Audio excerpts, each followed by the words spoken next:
the top 5 most important off-road tools and why you're using them wrong.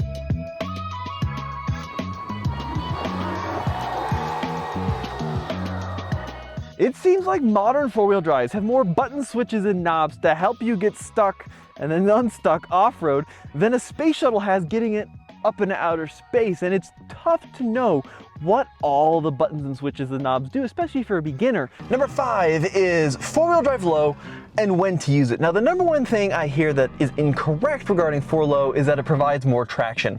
Four-wheel drive low does not provide more traction. Instead, it's a torque multiplier. And let me demonstrate. So right now I'm facing up a hill. This is a steep climb, 30 degrees, and I'm gonna approach it in four-wheel drive high. Now, as the truck begins to climb, I'm having to apply more and more throttle pressure. We are in first gear, but now this engine is working pretty hard, and now I'm building up turbo boost, and now I'm at half throttle to get up this hill. I'm having to go more and more throttle, and we get to the top, and then it goes shooting over the top, and I have to go right to the brake. This is the number one thing to remember about four-wheel drive low in my book. It's all about control. It allows you to tackle difficult obstacles more slowly than you could in four-wheel drive high, and therefore it allows you to tackle more obstacles with control. The other thing too is when I did that hill in four-wheel drive high, I had to apply more and more throttle, building more and more heat into the torque converter, building more and more pressure on the driveline, and then you're more likely to break things. So let me tackle that hill one more time in four-wheel drive low, and let's see if we notice a difference climbing that grade. Same grade, same truck, same approach, but in low range, because I have that benefit of torque multiplication. Instead of having to rev the engine out to 2,500 RPM, I can practically idle up that hill at 1,400. And then when we crested the hill, I was able to just pop on over nice and gently without flying off the backside of it. In my book, that's actually the number one thing that separates a soft roader from an actual dedicated off-roader, is the addition of a low range gear or transfer case, or however they implement it. And having that control is critical as you build up your off-road skills and tackle harder and harder things. So obviously, guys, I'm just a young nerd who clearly doesn't know what I'm talking about. So I've brought along one of the definitive legends of the off-road world, Clay. Hello. So Clay runs Expedition Overland. He's been to 6 continents around the world and does some of the greatest adventures the internet has ever seen. So number 5, 4 high versus 4 low. Yes, with a new truck, with a brand new truck, especially the hybrids, you need to start using 4 low a whole lot more. We have these new amazing, like this truck right here, we have the iForce Max engine, has the hybrid assist. There's a lot of power in there. We can get a little overconfident with our power, and when we should be reducing our gear ratios. So I'm even seeing right now a lot of people are saying, oh, I'm having transmission temp issues on my Tundra or Tacoma or whatever. Probably because you're using the power in the truck to overcome the transmission.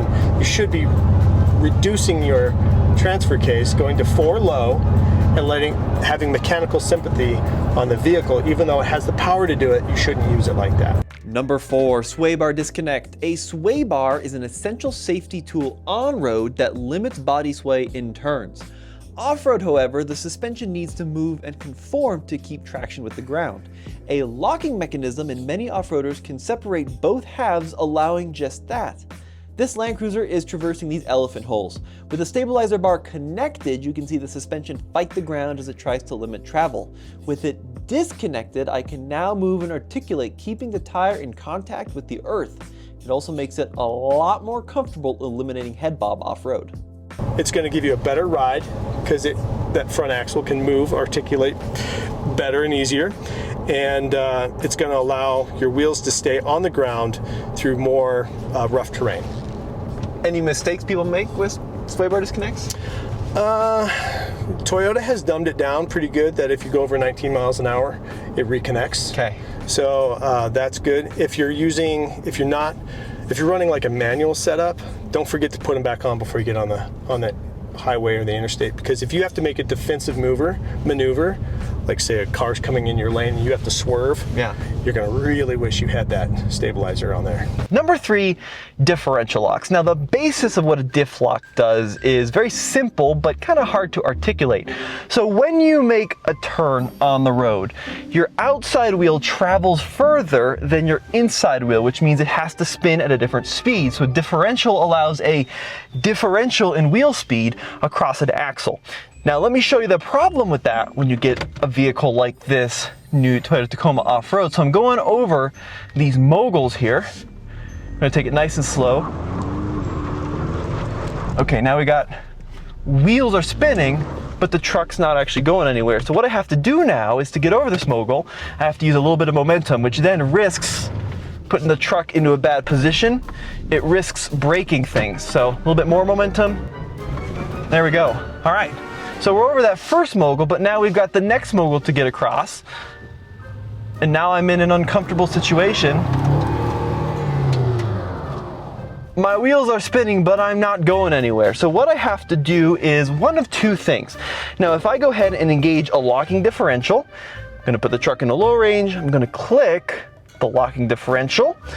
This truck has a rear locking differential that's blinking, and now it's engaged. And now you can see the truck simply drives out of that sticky situation because both rear wheels locked at the same speed. We were able to pull right on out. But what we saw there is a very 1980s look at traction aids, because back in the day you had unlocked diffs and then you had diffs that were lockable. However, there's a huge spectrum of traction aids. You have limited slip differentials, and then we come to the conversation of modern traction control. So this new Toyota Tacoma has a very advanced traction control system. And what traction control does is it senses wheel spin and slip, and then it's able to brake that wheel that's spinning to force wheel speed to the other end that has traction. So let me demonstrate here. So we're going over this cross trench, same exact situation. We are in 4 low with nothing locked up. We're just gonna crawl, creep and crawl into that same precarious situation. So now we got opposite ends of the vehicle in the air, and I'm just gonna start applying some throttle.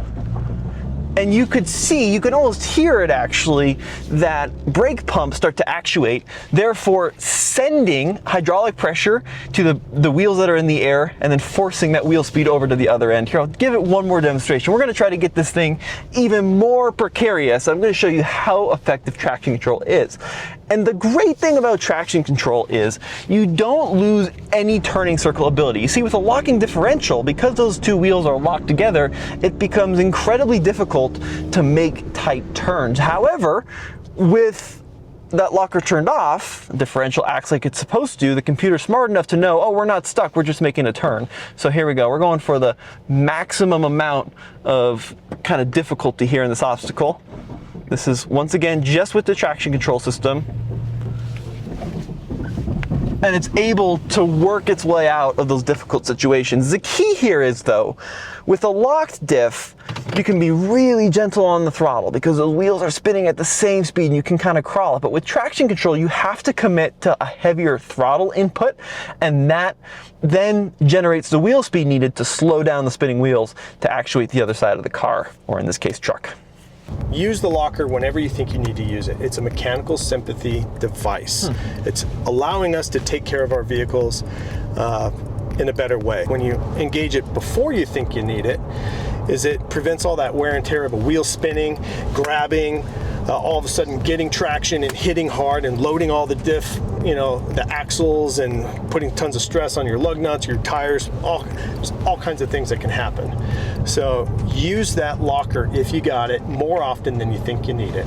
It's not an ego thing. All right, now we're really gonna push Clay here because rear and front lockers are pretty easy to understand. So number 2, what is, if your vehicle applies to this situation, what is a center differential lock and when should you use it? Center differential, and correct me if I'm wrong, please, allows you to split the power 50-50. So when we have these full-time 4-wheel drive vehicles, or all-time 4-wheel drive, or all-wheel drive, it's kind of named in all kinds of different ways from the different manufacturers. There's there's the ability to have more power or less power go to a front or rear differentials from the transfer case. So when we lock the transfer case up, the center lock, that turns it into a true four-wheel drive. So splits your power coming from the transmission 50-50 and allows you to manipulate the power consistently. So you should use it more often than you think. Now, the reason we want that center lock option to turn on and off is it's a massive fuel economy savings deal. So it allows just the power to float to where it needs. It makes them amazing to drive in the snow and kind of diverse traction scenarios like on highway and street driving. An all-wheel drive vehicle is great for that. If you want to take your Toyota and its 5 most important tools and go play off-road for yourself, you have to check out onX Off-Road, the #1 off-road trail navigation software. I never hit the trail anymore without onX in my pocket, making sure I know where to go. Check them out using the link below or scan this QR code. Now, we've come to #1, which is a cool piece of technology that you won't find just in Toyotas. You'll find it in a bunch of other vehicles. But that's what a lot of people call off-road cruise control, or in Toyota, it's called crawl control. So crawl control is very cool. You push a little button down here by the steering column, and then you've got 5 different settings for speed. So what this is it's a foot-off traction management system that not only works with the traction control, but also the throttle to get you over challenging obstacles. Now, this is not a super challenging obstacle, but it'll be a cool demonstration. So what we're facing here is this little baby rock garden, and I've gone into crawl control at the slowest speed. So now I have my foot completely off of the throttle, and the computer's going to take over and essentially manage the accelerator to try to maintain a target speed. Now, the interesting thing about crawl control is it doesn't just pick a 10% throttle position and leave it there, because of course you have to climb, you have to descend. So it's trying to make me traverse over these rocks as slow as possible. And then if I lose traction, it's going to work with the traction control programming to figure out where the tires are slipping and then navigate me over this terrain. Now, the thing about crawl control is you can use it in a couple of ways. Now, the way I'm using it right now is kind of in the beginner fashion, right? So let's say there's a bit of a rock garden here. I'm not very confident in my ability to navigate it. I can then take the accelerator out of the question of driving the vehicle and just focus on steering and line placement and where my tires are. That's one way to do it. The other way to do it is if you are in a really stuck situation, you can potentially use crawl control to maximize traction using the wheel speed sensors to get you unstuck. It's hard to make a mistake with crawl control. Okay. I think people should also use it more than they think as well. Crawl control is using sensors inside the vehicle that are monitoring wheel slip at all times. And sometimes I think some of these sensors monitor at 250,000 times a second. Wow. Is their sensor sensing capability. Far more aware than your inputs from what you feel in your feet, from your butt up to your brain, thinking through it and sending it back down the inputs to your feet or to your hands, which, it can control it much, much faster than you can. So mechanical sympathy wise, using the systems that they've put in there is probably a better idea. It hurts to say too that it's a better four-wheel drive system than you will ever be because of that. Yeah. But can't really use it wrong. Can't really use it wrong. There's so many systems, safety systems in there that prevent you from damaging the vehicle. They time out if you use it for too long. It checks temperatures. So there's all these things that are actually kicked into effect that if you're not using it, it's on you. Right. You're waiting for the dummy light. A huge thank you to Clay for making this video possible. Let me know what you guys think in the comment section below, and a huge thank you to Gavin for editing this video. See you next time.